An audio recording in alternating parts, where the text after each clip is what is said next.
नमस्कार दोस्तों, स्वागत है आपका मेरे YouTube चैनल सेलर एंकर पे। मैं हूं आपका दोस्त, आपका साथी, आपका सलाहकार अभिषेक मिश्रा। कैसे हैं दोस्तों आप सब? होप आप सब ठीक होंगे।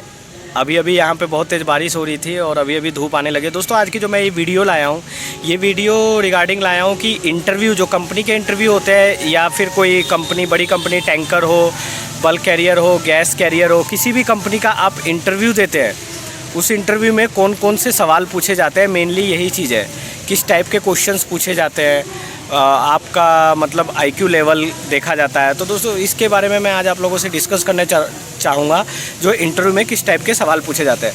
तो सबसे पहले मैं आपको बताना चाहूँगा कि सपोज डैट आप किसी कंपनी का इंटरव्यू देते हैं, लाइक आप मस्क का इंटरव्यू देते हैं या गियर बल्क का देते हैं, यूनाइटेड ओशन, कोई भी कंपनी का इंटरव्यू देते हैं। यूनाइटेड ओशन तो बंद हो गई है अभी कंपनी। तो सबसे पहले आपसे वो ये सवाल करेंगे कि why you want join merchant navy, या why you want join shipping line, why you want join marine industry. तो वहाँ पे आपका कॉन्फिडेंस देखा जाएगा। वहाँ आपका कॉन्फिडेंस, जो एक्चुअल चीज़ है वो बताएं, रटा हुआ चीज़ मत बताएं, जो एक्चुअल चीज़ है।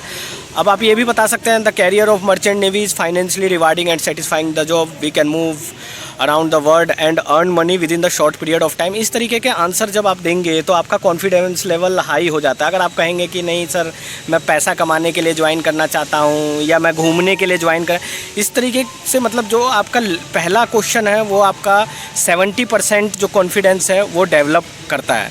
70% जो कॉन्फिडेंस डेवलप करता है जो आपका पहला क्वेश्चन है। और मोस्टली फिर सेकंड क्वेश्चन आपसे ज्योग्राफी की नॉलेज ज़्यादा ले लें। ज्योग्राफी सब लोग जानते हैं, भूगोल, मैप्स की नॉलेज सब कुछ ले लें। मैप्स में वो काफ़ी क्वेश्चन पूछते हैं कि नॉर्थ अटलांटिक ओशन क्या है, साउथ अटलांटिक ओशन क्या है, नॉर्थ पैसिफिक ओशन क्या है, साउथ पैसिफिक ओशन क्या है, इंडियन ओशन क्या है। इस टाइप के क्वेश्चंस आपसे ज़्यादा पूछे जाएंगे। इस टाइप के अगर आप नहीं बता पाते हो तो बहुत चांसेस कम हो जाते हैं कि आप इंटरव्यू में आपका सिलेक्शन हो। मोस्टली जो क्वेश्चन पूछे जाते हैं आपसे, जैसे केप ऑफ गुड होप। अब केप ऑफ गुड होप आप में से कितने लोग जानते होंगे? आप लोग में से मेरे ख्याल से बहुत कम होंगे जो जानते होंगे। केप ऑफ गुड होप उसको बोला जाता है जो साउथ अफ्रीका के नीचे है। या फिर आपसे मेडिटेरियन सी के बारे में पूछा जाता है, रेड सी, ब्लैक सी।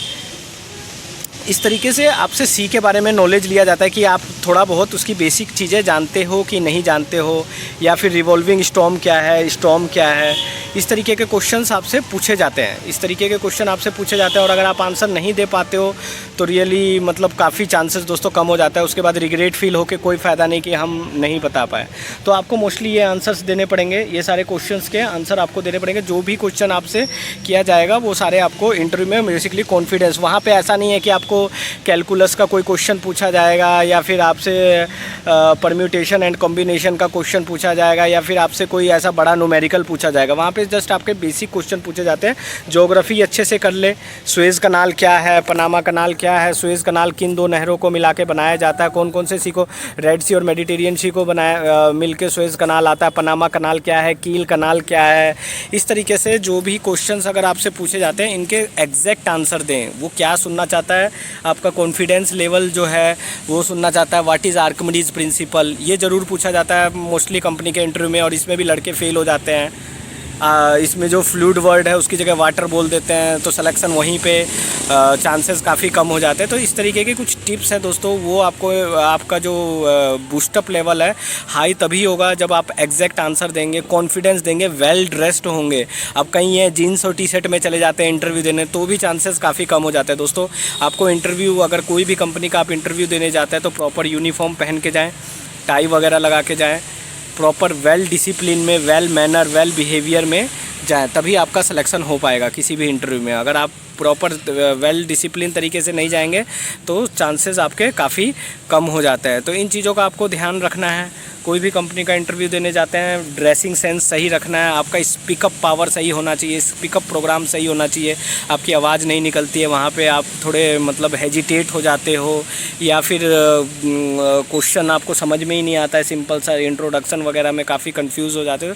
तो ये सब तभी होगा जब आप प्रैक्टिस करेंगे, जब आप अच्छे से खूब प्रैक्टिस करेंगे तभी इन सब के आंसर। मान लो आपसे आपका इंटरव्यू पूछा जाता है, इंटरव्यू में पूछा जाता है कि शिपिंग लाइन के बारे में आप क्या जानते हैं, टाइप्स ऑफ शिप्स कितने हैं। मैंने कितनी वीडियोस में बताया है टाइप्स ऑफ वेसल के बारे में कि भाई बल्क कैरियर होता है, कंटेनर होता है, टैंकर होता है। अभी कुछ दिन पहले की बात है, फ्यू डेज़ बैक एक लड़के से पूछा टाइप ऑफ शिप्स, तो वो कुछ और ही बताने लग गया।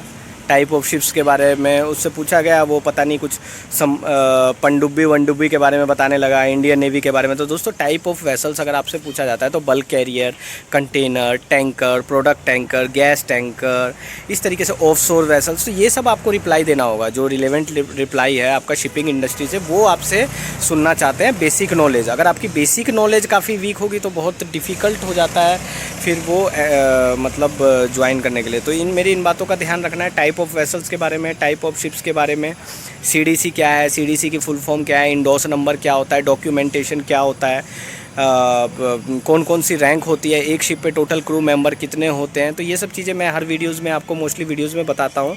तो ये सब आपको रिप्लाई देना है, कोई बहुत बड़ा नहीं है। इंटरव्यू बेसिकली अगर आपने रिटर्न टेस्ट निकाल लिया तो 98% समझो आपका सिलेक्शन हो गया। अब 2% जो है आपका इंटरव्यू, आपका कॉन्फिडेंस पे डिपेंड करता है। अब कहीं लोग बोलते हैं सर हमारी इंग्लिश वीक है। अरे इंग्लिश वीक है तो क्या हुआ, ये तो बेसिक क्वेश्चन है, ये तो बेसिक इंग्लिश है। कोई ऐसी ब्रिटिश इंग्लिश या कहीं रशियन लैंग्वेज या कोई और दूसरी भाषा में थोड़ी ना आपसे पूछा जा रहा है। बेसिक आप जैसी टूटी फूटी आती है वैसी लैंग्वेज में बोलिए, वो तो आपका कॉन्फिडेंस लेवल चेक कर रहे हैं, तो डेफिनेटली आपका सिलेक्शन हो जाएगा। आप मेरी इन बातों का ध्यान रखेंगे तो ज़रूर हो जाएगा। ये 4-5 क्वेश्चन कर लेना। Y you want join merchant navy, how you know about shipping industry, shipping industry में टाइप ऑफ शिप्स कितने होते हैं, ज्योग्राफी की नॉलेज जो होती है, सुएज़ कनाल, पनामा कनाल, इन सब चीज़ों की नॉलेज के बारे में आप जान ले। पनामा कनाल क्या है, सुएज़ कनाल क्या है, या फिर आप जो क्या बोलते हैं केप ऑफ गुड होप क्या है, कंट्रीज़ के नाम कौन कौन सी कंट्रीज़ होते हैं, कौन कौन सी कंट्रीज़ में मोस्टली पोर्ट्स हैं, लाइक जहाँ पे ज़्यादा एक्सपोर्ट इंपोर्ट होता है। ब्राज़ील से चाइना तक का डिस्टेंस कितना होता है, रफली एस्टिमेशन। नॉटिकल माइल क्या है, नॉटिकल माइल की डेफिनेशन क्या है, 1 नॉटिकल माइल में कितने किलोमीटर होते हैं। तो बेसिकली ये सारे क्वेश्चंस पूछे जाते हैं और ज़्यादा कोई ऐसा कोई बिग ट्रिकी क्वेश्चन नहीं पूछा जाता। अभी 1 नॉटिकल माइल में 1852 मीटर होता है या 1.852 किलोमीटर होता है। तो ये सारे सवाल आपसे पूछे जाते हैं। तो अगर इन सब सवालों का आप जवाब दे देते हो तो आपके चांसेस काफ़ी हो जाते हैं। उसके अलावा आप कुछ कन्वर्जन्स पूछा जाता है कि मीटर से फिट में कैसे कन्वर्ट किया जाता है, बिकॉज सम शिप्स में ड्राफ्ट जो होते हैं मीटर में होते हैं, फिर उनको फिट में कन्वर्ट किया जाता है। तो ये सारी नॉलेज आपसे पूछी जाती है। तो इन सब चीज़ों का आपको, अगर आपने सही से आंसर दे दिया तो डेफिनेटली आपका सिलेक्शन हो जाएगा। आप अपना कॉन्फिडेंस लेवल हाई रखें। सब्जेक्ट्स कौन कौन से होते हैं ये भी मैंने बता रखा है। Practical navigation, principle navigation, cargo work, chart work,